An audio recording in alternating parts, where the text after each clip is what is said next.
This week on The Wheelhouse. All things environment.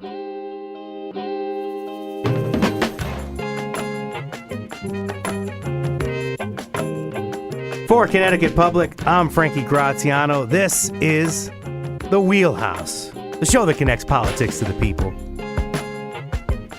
We got your weekly dose of politics in Connecticut and beyond, right here.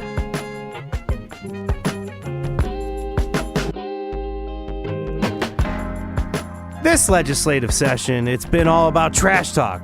Not talking about the kind you hear at the sporting events. No, I'm talking about literal trash talk. For months, the Lamont administration, they've been pushing lawmakers to consider an ambitious waste management plan. It's just one of several environmental proposals before the legislature this year. We're going to dig into a few of the big ones this hour, and here with me to do it, to my left in the studio, he's sitting right next to me, is Mark Pasniokis, the Capitol Bureau Chief for the Connecticut Mirror. Always glad to be here, Frankie. Thanks for having me. Local Connecticut legend. Thank you so much for joining us here in studio. And another Connecticut legend joining me downstate from New Haven, I believe, on the phone is a state reporter, John Moritz of CT Insider. Good morning, John. Good morning. Thanks for having me.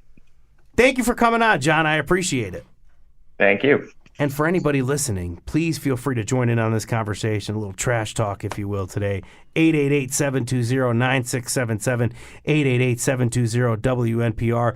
And please donate $1 to Connecticut Public every time Mark Pasniokis cringes today every time I say trash talk.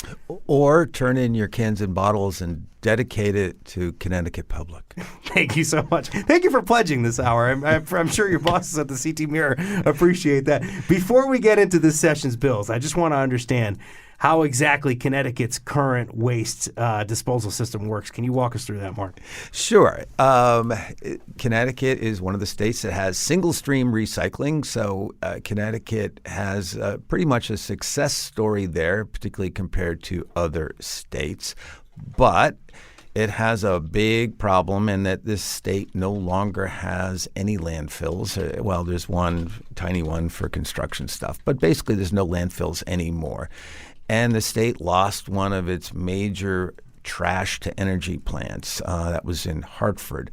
So this is sort of a year of reckoning for Connecticut to try to figure out what to do about the 860,000 tons of trash that are shipped out of state annually, mainly to landfills in Pennsylvania and Ohio.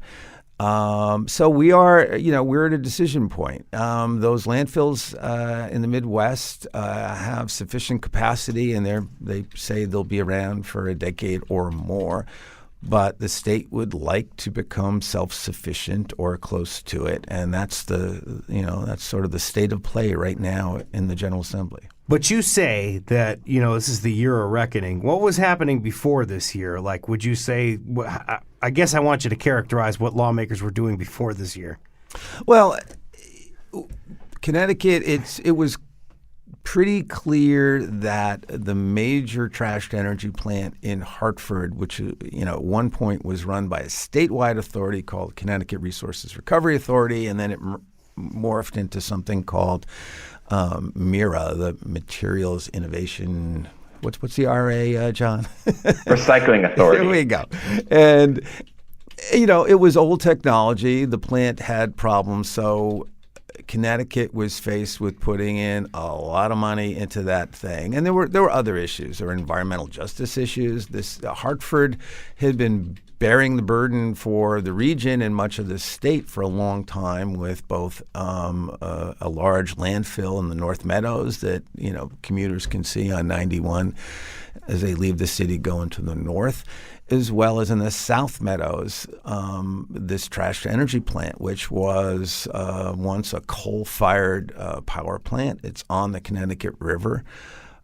So, you had a bunch of things. And they were making money off of energy there as well for a time. Yeah, I mean, they would charge municipalities per ton, a tipping fee, and then they would also get revenue by selling electricity back into the grid. But again, this is a plant that had been nearing the end of its life, and the Lamont administration decided it did not make any sense to put more money into this thing and to go in a different direction. And that's where we are today, of Connecticut trying to figure out, where it's going to go, how it is going to reduce or eliminate all that trash that gets shipped by truck on I-84 and a lot of it by train. And I would just add, this isn't the first time that state lawmakers have really faced this kind of reckoning. If you go back into the 70s, when Connecticut and seemingly every city had a major landfill, in Hartford, they had Mount Trashmore that's now capped and turned into green space. But that was when state lawmakers really got together and decided to turn towards waste to energy. And the state ended up building 5 plants, including the Mirror plant in the late 70s and early 80s. And for a couple decades, we were really hailed as a national model. We were able to either recycle all of our trash or, as Paz said, burn it into energy in these plants. But over the decades, they just got old, and the state never really got around to replacing them. And now we're at a point of reckoning again. We had Camelot. Listeners, what do you think of waste management, waste energy in the state? You can join the conversation, 888-720-9677. I'm calling out to you today, listeners. Give us a call, 888-720-WNPR. John, now I want you and I for a second to get into the specifics of these waste management bills before lawmakers, and if you can give us an idea where things stand. Yeah, so the two main provisions of this bill that Governor Lamont has proposed to address the solid waste crisis, one of them deals with trying to get this kind of weighty, wet, soggy food scraps out of the trash. That's really burdening a lot of the towns and a lot of the waste management system in this state. It doesn't really burn that well in these waste to energy plants.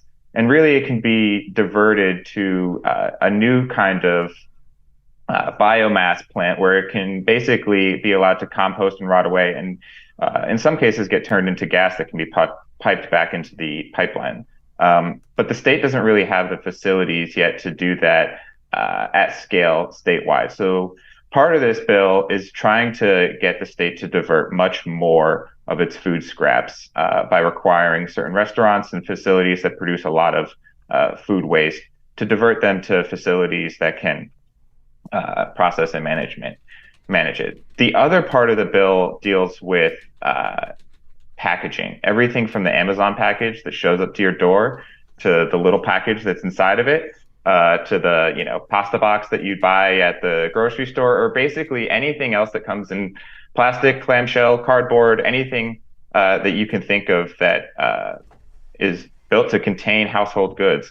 That adds up to a lot of trash every year, and most of that is recyclable. So the state wants to, the Lamont administration in particular, wants to get the producers of those packaging materials to take on a bigger role in disposing of them. We're going to talk about the composting end of it in a moment, but it sounds like, John, womp, womp, womp, the extended producer responsibility, that's something that might not happen this year. What do you think? So there was a lot of pushback of that, and it was interesting. It didn't really come from the producers who are being asked to put up most of the money and the expertise in doing that, but it actually came from the state's existing trash haulers, because they're fearful that it would disrupt the market that they have currently.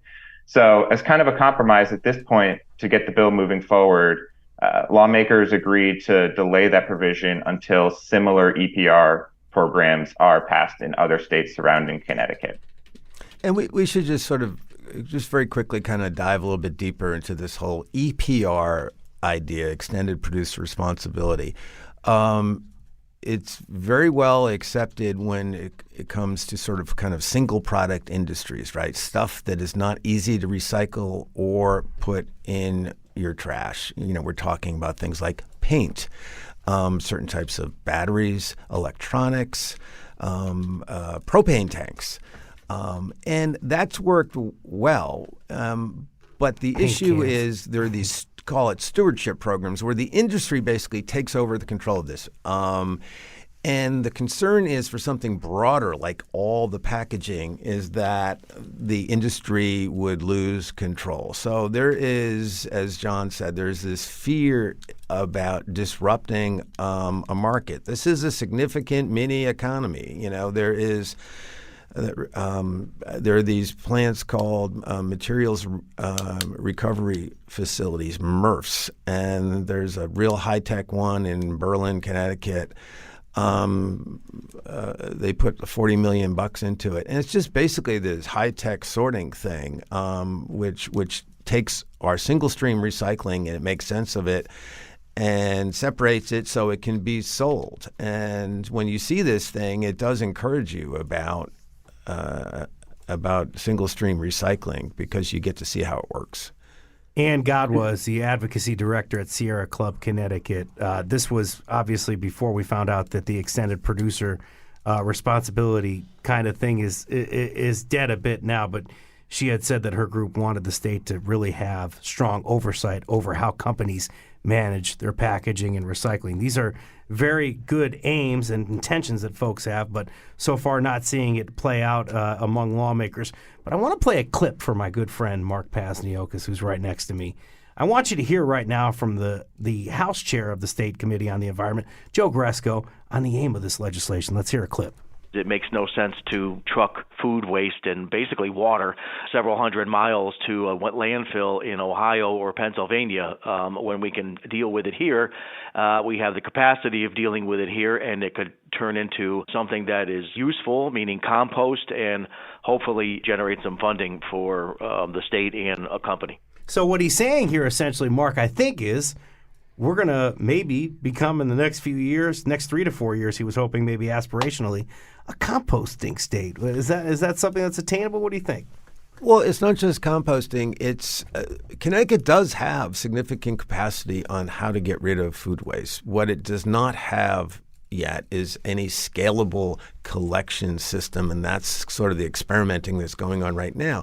But sure, there's a company called Quantum Biopower in Southington, and they take the food waste and they do compost it, and it produces gas, and they use the gas to generate electricity, and then the residue becomes compost that's used. And then there's a company called Bright Feeds in Berlin, and they have to be more particular because they take the food waste and they turn it into animal feed. And there are actually some pretty stringent standards about what they can use because obviously, this is stuff that's going to be fed to living beings. So, but both those facilities have far more capacity to process food waste than the food waste they are getting. So the question is, can Connecticut figure out how to get more of this stuff out of the waste stream, out of those big green bins that most of us use, those 94-gallon bins, and get it to these facilities and build more of these facilities to scale it up that way as well.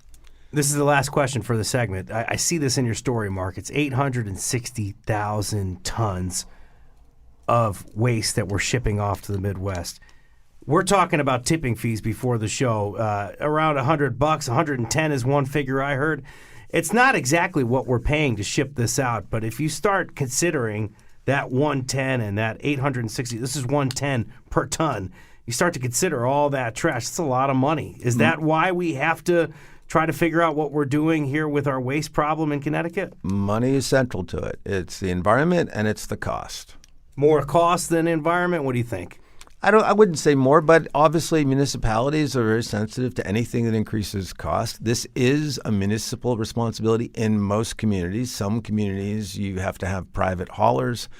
But again, it's part of what we pay for. Now, as Joe Gresko also says, it's magical, right? You put this stuff out at the curb, it disappears, and it works well in that regard. And that's the other thing that's happening this year.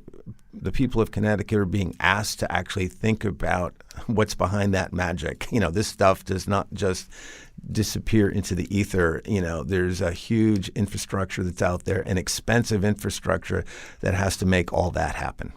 Mark Pazniokis is to my left. He works for the Connecticut Mirror, and on the phone with me now is John Moritz. Sorry, John. I'm thinking about the Connecticut Mirror and John Moritz. I combined the two. John Moritz on the phone from CT Insider. We're going to get more into what's happening this session on the environment. You're listening to The Wheelhouse on Connecticut Public.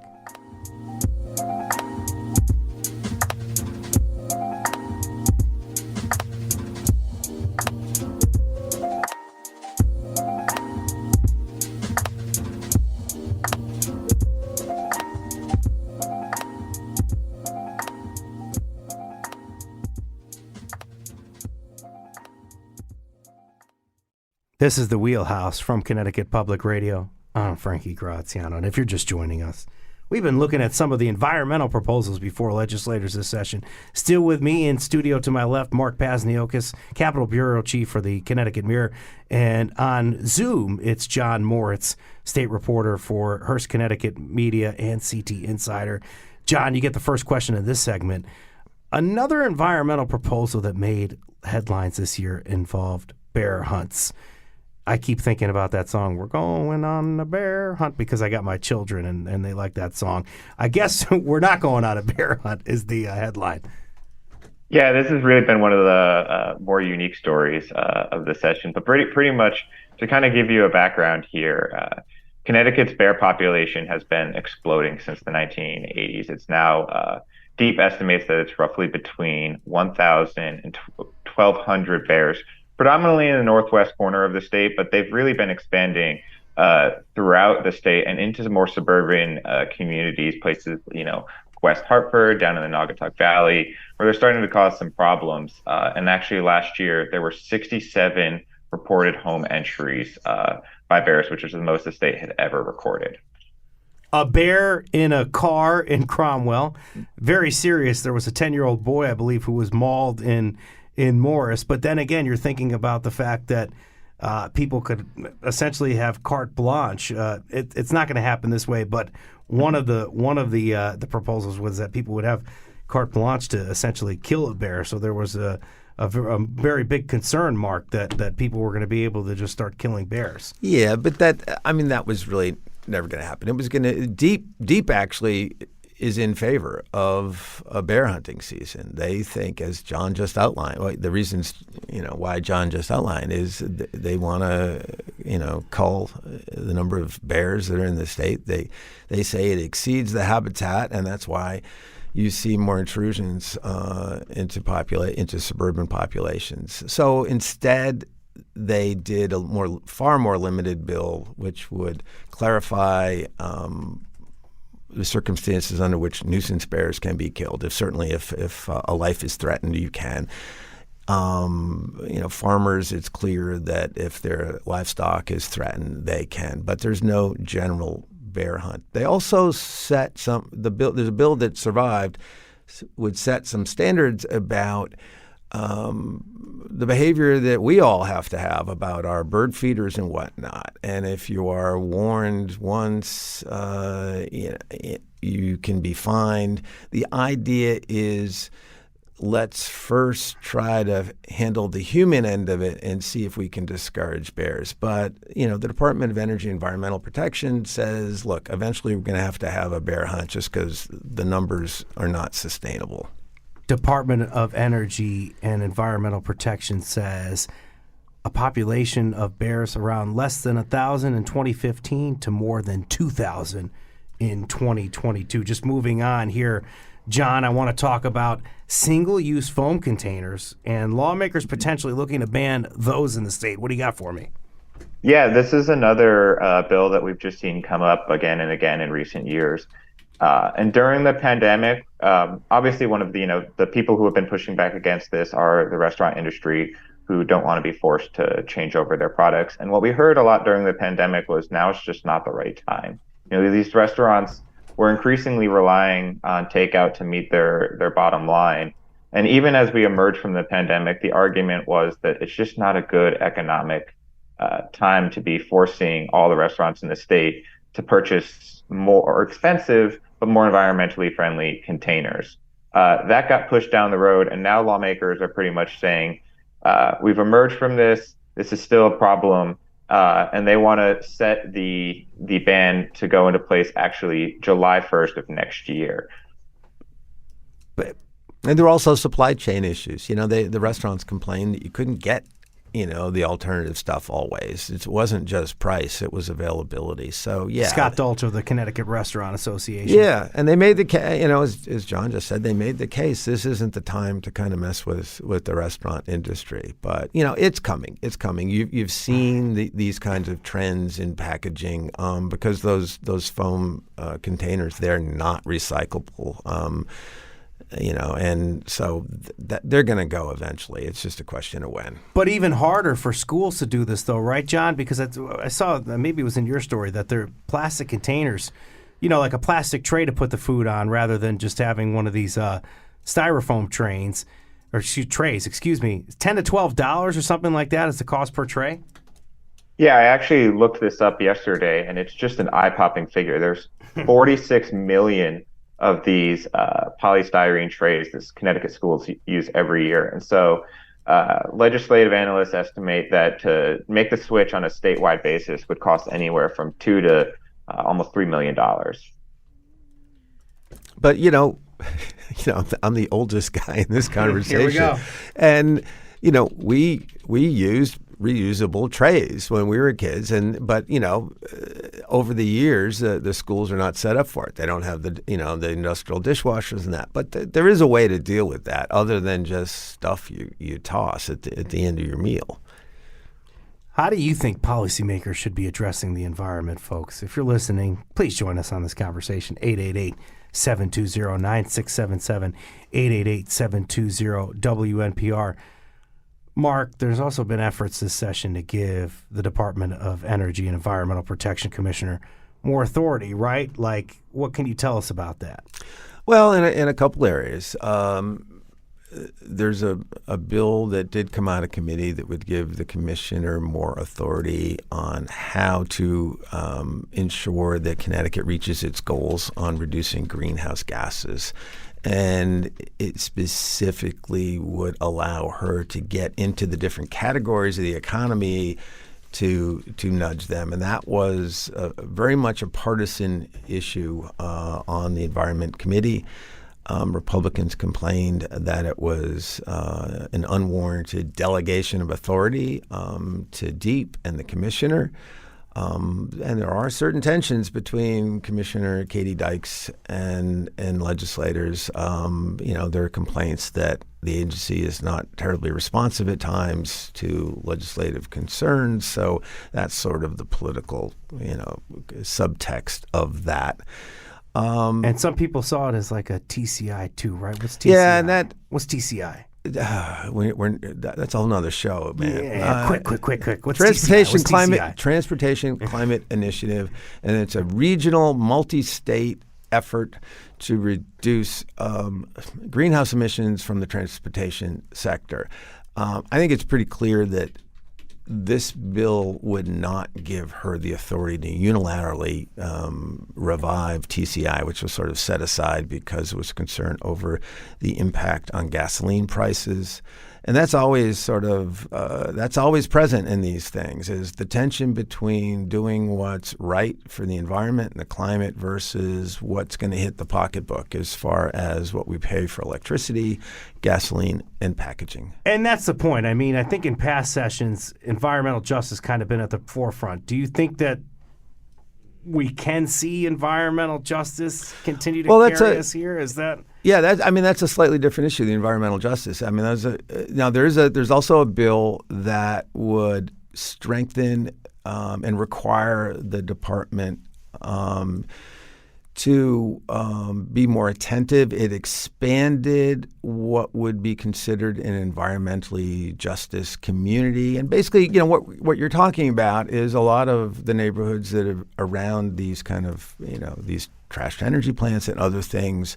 And these tend to be poorer people who, quite frankly, have taken the dirty end of the stick on a lot of this stuff. And this is a relatively new kind of idea of we got to pay attention to this stuff. It's not just what's good for the environment, but let's think about the people who are also impacted by this stuff.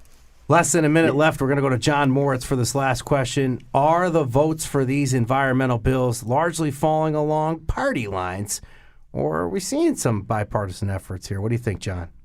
Got a minute left here. The answer, for the most part, yeah, they are following along party lines. Now, there are some provisions within these bills that have gotten bipartisan support, such as the composting initiatives that we were talking about earlier. That's pretty much broadly supported amongst the legislature. The bear hunting bill is also one that kind of got an interesting coalition where you had some Democrats voicing support for it and also some Republicans saying that they didn't want to allow hunting bears. So there's been some crossover, but for the most part, yeah, this has been mostly along party lines, and the Democrats have the votes in the Environment Committee to do that. Can I hear from Mark Paz one last time for 15 seconds on that, on party lines? And I think all the no votes on bear hunting were Democrats. I'll just throw that out there. We got an anti-hunting, clearly, faction in the Democratic caucus. But yes, John's right. There is bipartisan support for the idea of diverting food from the waste stream and increasing recycled content in packaging. Mark Pasniokis from the Connecticut Mirror, stud Capitol Bureau Chief. Thank you so much, Mark. And, of course, John Moritz from CT Insider joining us today. Thank you so much, John, as well. From Connecticut Public Radio, this is The Wheelhouse. I'm Frankie Graziano. Welcome back to The Wheelhouse from Connecticut Public Radio. I'm Frankie Graziano. This hour, we've been diving deep into all things environment, from energy rates to food composting. Now we're going to pivot to another kind of composting, human composting, also known as natural organic reduction. First-year lawmaker Keith Denning, he's been thinking a lot about death lately. In fact, he and his wife, they're both in their 60s, they've been discussing what should happen to their bodies after they die. They don't want traditional burials. They're worried about toxic chemicals being buried in the ground. Cremation also out because it can release hundreds of pounds of carbon dioxide into the air. So the couple settled on a more eco-friendly alternative, something called human composting, also again known as natural organic reduction. The problem is human composting isn't legal in Connecticut yet, but Denning's hoping to change that. I know that nothing lasts forever, and even the graves of people who were buried early in our country, gravestones have been moved. They've worn down, they've been buried, they've fallen over. So when I talk with people about it, I explain to them that this is the much more organic, restorative process that brings us back home from where we came. This is the year, the first time Connecticut lawmakers have considered the legalization of human composting. Somebody who's forever is Allison Cross, the reporter from the Hartford Courant. Thank you for joining us again on The Wheelhouse, Allison. Good morning. How are you? I'm doing well. How about you, Allison? Good. In basic terms, help me out here. Human composting, what is it and how does it work? So I feel like one of the things with human composting is it can kind of bring an image in your mind of your compost bin with worms and grubs and lots of vegetables and food scraps. But human composting is something much more scientific and much different. The entire process takes around 2 to 6 months to fully complete. And so the body gets placed in a capsule with organic material like hay, flowers, straw, and wood chips. And it's given just enough oxygen and moisture for the microbes in the body and the plants to convert the body into, at the end, a cubic yard of soil. Kind of rapid decomposition to make sure that this can get done. And help me understand why there's a push now for lawmakers to legalize this in Connecticut. I think it's something that people are recognizing that we're in a climate crisis, and they want to have their last act be something that gives to the earth rather than pollute it more.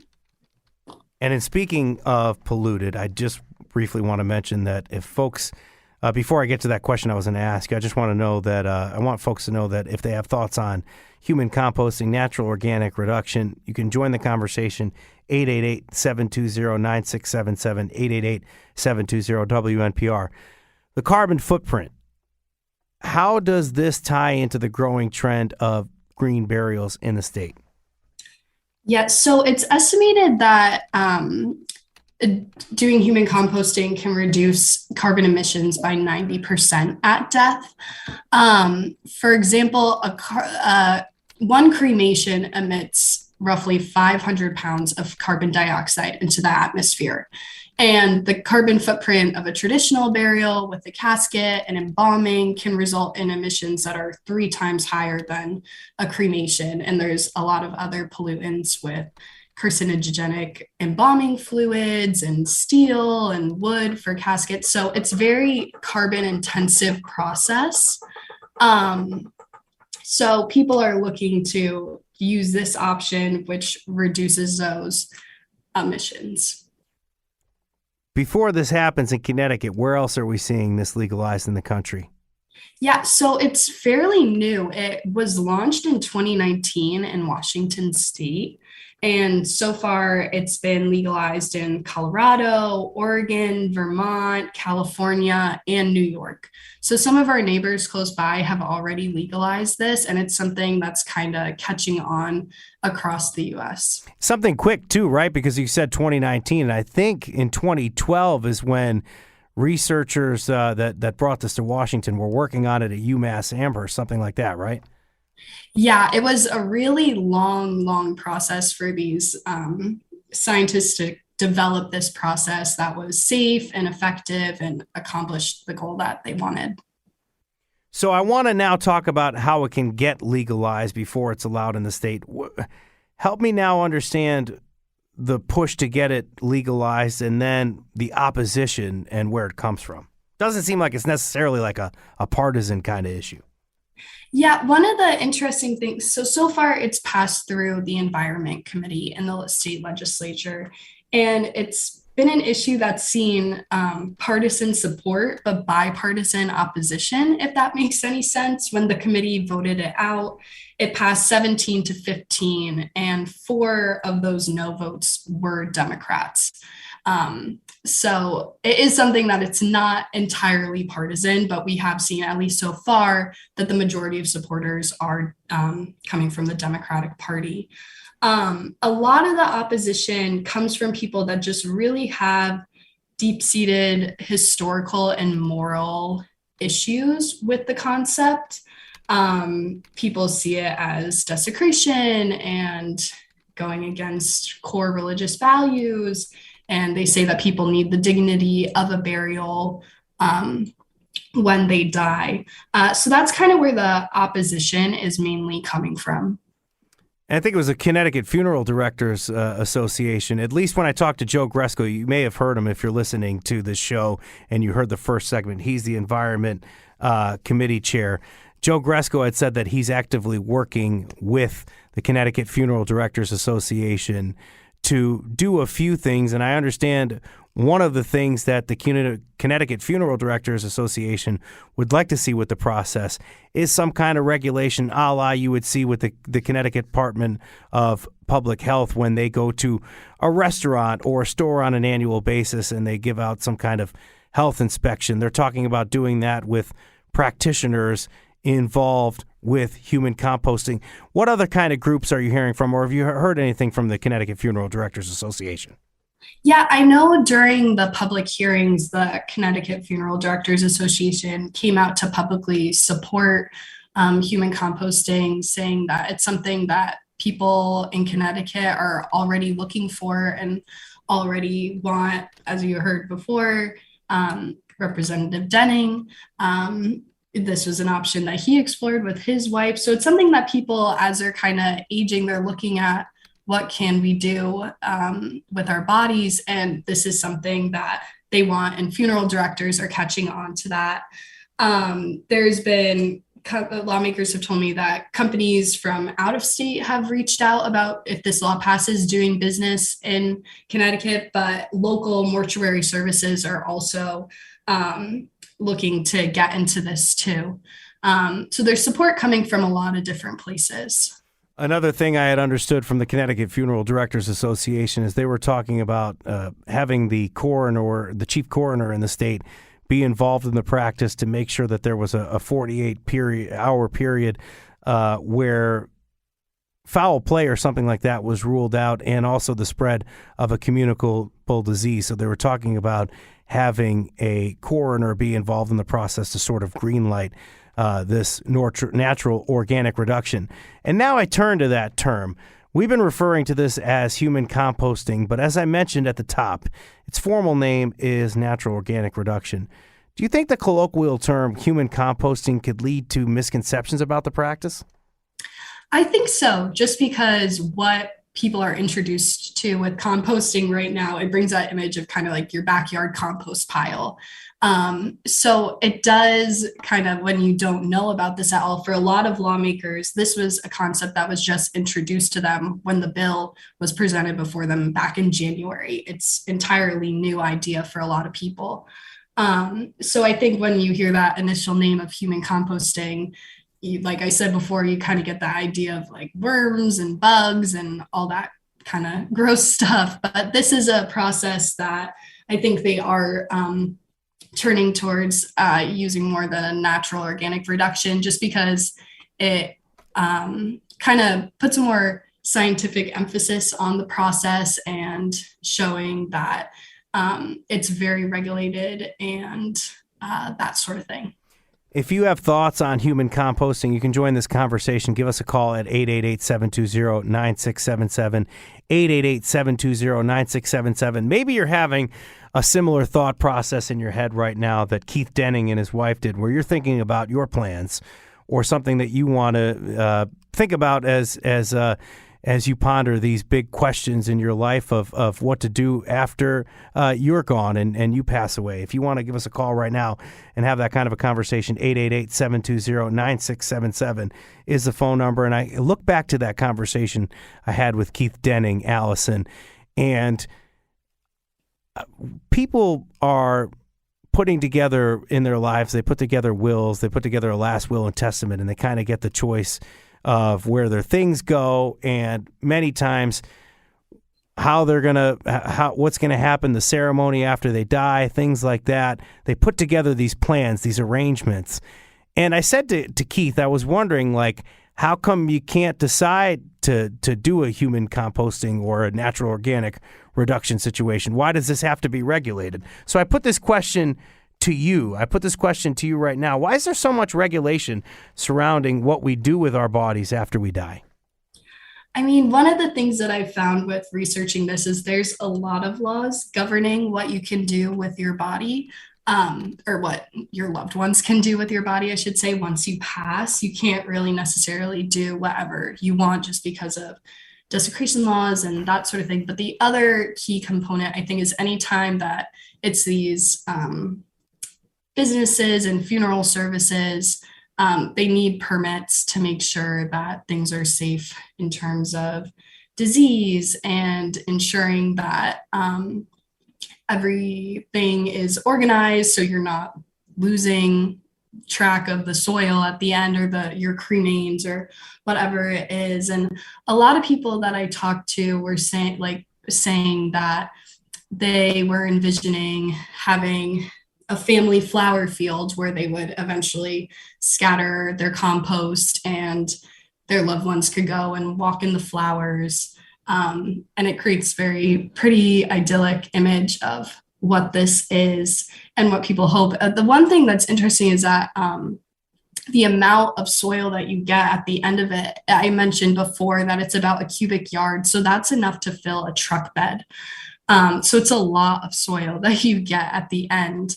And that's just because of all the sticks and hay that I was talking about before, to turn the body into compost. So a lot of these companies also partner with conservation efforts and forests to, if a family only wants to take a certain portion of the remains and not the full cubic yard, the rest can go back into nature.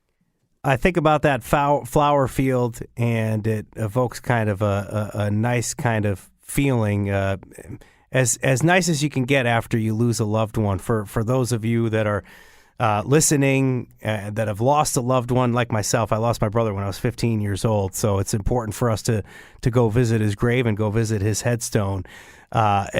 This kind of thing, it's nice to talk about the nice parts about a very tough subject in dying. And if you're experiencing grief, you lost somebody, and maybe this conversation has been a little too hard to handle as a result, you can call. I guess even if it's not hard to handle, you could always give these folks a call. It's SAMHSA. That's the SAMHSA's National Helpline, a free confidential 24/7 hotline at 1-800-662-HELP. That's 1-800-662-4357. I got one last question for you, Allison. You ready for this one? Where does this bill stand? You think it's likely to pass this session? I mean, you can't really know until it gets to the floor, but right now it's on the House calendar for a vote. It could still at any point be thrown back to the Public Health Committee or any other number of committees within the legislature to take another look at it. But I think it's really, you won't know until it's presented in front of lawmakers and they get a chance to vote on it. Maybe not this year, maybe this year, or maybe next year. It may take a little while to work with the Connecticut Funeral Directors Association, a couple of these folks, but you'll want to pay attention to Allison Cross's reporting at the Hartford Courant. Thank you so much for your work on this, Allison. Thank you. Thanks to having Allison Cross on. Also, we had John Moritz on and Mark Pasniokis earlier. I'm Frankie Graziano. Today's show produced by Meg Dalton, technical producer Kat Pastor. Thank you to Katie Tolarski for joining us in studio as well today. Download The Wheelhouse anytime on your favorite podcast app. Thank you for listening.